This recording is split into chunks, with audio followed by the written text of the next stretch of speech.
Di sini kami akan membentangkan mengenai peranan Selat Melaka sebagai pusat kepelbagaian peradaban Malaysia dari segi ekonomi dan perdagangan.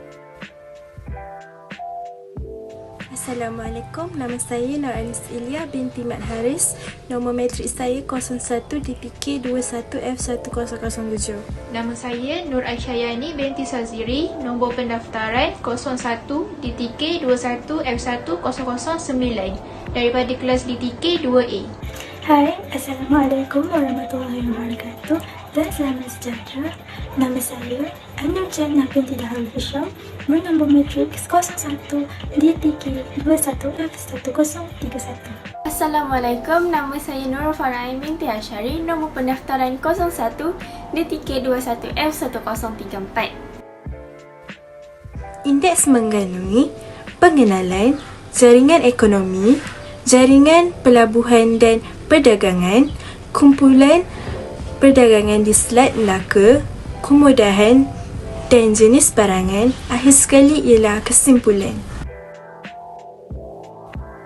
Saya akan mulakan dengan pengenalan. Yang pertama, Selat Melaka merupakan jalur pelayaran terpenting di dunia.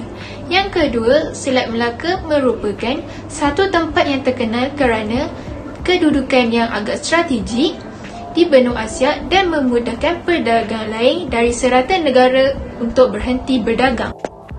Terlindung daripada tiupan angin monsun yang membantu pelayaran serta terlindung daripada angin kencang. Ini telah menarik minat penjajah Eropah untuk takluki Melaka. Dijadikan hubungan dagangan rempah ratus dan dijadikan jalan perdagangan maritim yang penting yang menghubungkan India dan China. Penjajah dari negara Portugis, Belanda dan British telah menjadikan Melaka sebagai pemakin pembentuk masyarakat yang membilang kaum pada zaman kolonial dan berterusan sehingga hari ini. Selat Melaka merupakan salah satu jalur pelayaran terpenting di dunia. Sama pentingnya dengan terusan Suez dan terusan Panama. Kira-kira 50,000 kapal kargo dan kapal minyak melalui Selat Melaka dari barat ke timur. Yang kedua adalah Selat Melaka sangat penting kepada kestabilan ekonomi dunia, khususnya kepada negara Amerika Syarikat, China dan Jepun serta negara lain di Asia Tenggara. Yang ketiga adalah Selat Melaka menjadi nadi pembangunan bagi negara Pulau Singapura yang terletak di selatan Johor. Jaringan ekonomi yang keempat ialah Melaka merupakan tempat yang strategik dan kaya dengan sumber asli. Melaka kaya dengan hasil hutan seperti kayu gaharu, kapur barus dan rotan. Seterusnya, kekayaan hasil pertanian seperti rempah ratus, teh dan beras. Tidak lupa juga hasil-hasil laut seperti kori, mata wang, kerang dui katup dan ram. Akhir sekali, Melaka juga kaya dengan hasil perlubungan seperti emas, biji timah dan biji besi amoni. Ini telah menarik tumpuan pedagang-pedagang asing dari negara lain. Seterusnya, jaringan pelabuhan dan perdagangan. Yang pertama, perdagangan antara Barat Timur dengan Selat Melaka, Kepulauan Melayu amat terikat dan ditentukan oleh arah tiupan angin. Selat Melaka juga memberikan perkhidmatan sebagai tempat transit dan membekalkan bahan-bahan segar dan makanan kepada pedagang yang berlayar jauh. Bukan itu sahaja, ia juga berperanan sebagai tempat pengumpulan barangan dari merata tempat gugusan Kepulauan Melayu untuk disebarkan oleh pedagang dari India dan China. Selat Melaka juga merupakan tempat yang amat selamat kepada para pedagang untuk berhenti dan menanti perubahan tiupan angin ke timur dan ke barat. Perdagangan juga dijangka akan meningkat untuk membekalkan tenaga minyak yang bertambah terutamanya di negara China. Seterusnya, kumpulan-kumpulan pedagang yang terlibat untuk berdagang di Selat Melaka. Terdapat 4 kumpulan yang terlibat untuk berdagang. Yang pertama ialah Syarikat Hindia Timur Belanda iaitu VOC, Syarikat Hindia Timur Inggeris EIC. Kumpulan pedagang yang kedua ialah pedagang dari benua kecil India. Ini adalah ialah termasuk Julia Muslim, Hindu, Moors dan Gujarat. Kumpulan pedagang yang ketiga, pedagang dari dunia Melayu. Ini adalah terdiri dari golongan Melayu, Bugis, Jawa, Belanda Boers, Cina, Arab, Julia dan Hindu.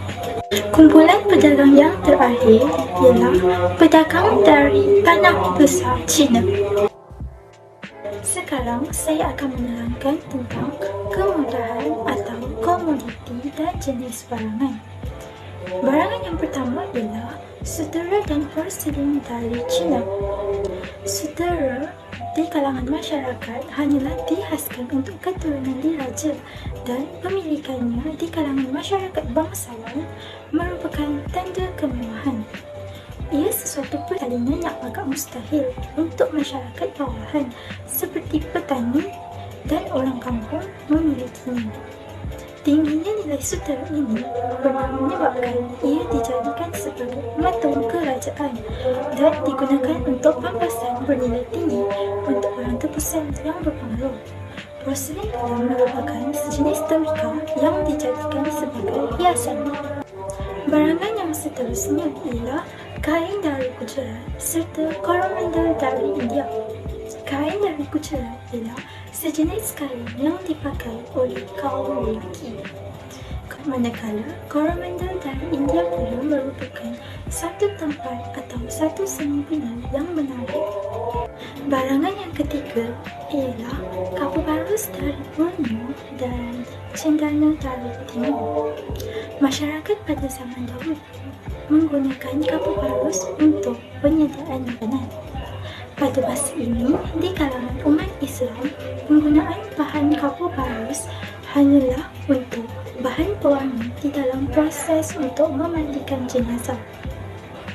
Cendana pula merupakan sejenis kayu yang mahal di antara semua jenis kayu. Barangan yang seterusnya ialah buah pala dan bunga cengkeh dari Molucas.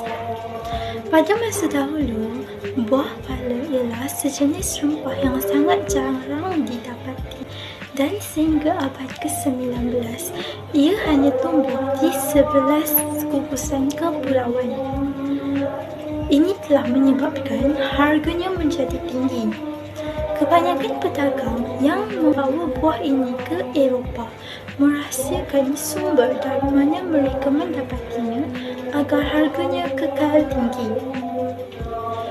Untuk bunga cengkeh pula, ia terkenal semenjak zaman dahulu kala sehinggakan orang-orang Eropah datang menjejaki kawasan Asia Tenggara bagi tujuan untuk mendapatkannya. Bunga cengkeh juga merupakan sejenis rempah. Barangan yang kelima ialah emas dan lada hitam dari Sumatera serta biji timah dari tanah Melayu. Pada suatu masa dahulu, lada hitam merupakan salah satu rempah ratus yang paling berharga, lebih berharga daripada emas, dan ia telah digunakan di Timur jauh lebih 4,000 tahun dan di Eropah sekurang-kurangnya pada abad ke-5. Emas pula ialah logam berharga yang dicari-cari untuk shilling, barang kemas dan hasil senilai sejak zaman dahulu lagi. Biji timah. Perlembangan biji timah lebih awal berkembang di tanah Melayu. Perusahaan biji timah merupakan perusahaan yang tertua dan bahan ekspor utama di tanah Melayu. Seiring dengan peredaran zaman dan perubahan teknologi, aktiviti perlembangan biji timah telah berkembang pesat dan ini didorong oleh berbagai faktor dalam dan luaran. Hasilnya, pengeluaran bahan galian ini terus meningkat dari tahun ke tahun. Kemudahan yang keenam. Kemudahan yang keenam ialah hamba. Hamba merupakan golongan bawahan dan mereka melakukan semua kerja-kerja berat, semua kerja-kerja yang akan disuruh oleh para bangsawan dan para atasan. Seterusnya, kita beralih kepada kesimpulan. Kesimpulannya, Selat Melaka merupakan gelanggang kepelbagaian peradaban dalam masyarakat pada suatu ketika dahulu. Kewujudan Selat Melaka juga telah dikategorikan sebagai pelabuhan entrepot yang telah mencetuskan pelbagai bangsa, etika dan peradaban sehingga kini. Selain itu, Selat Melaka juga merupakan pelabuhan antarabangsa yang menjadi tempat pengumpulan para pedagang dari seluruh dunia.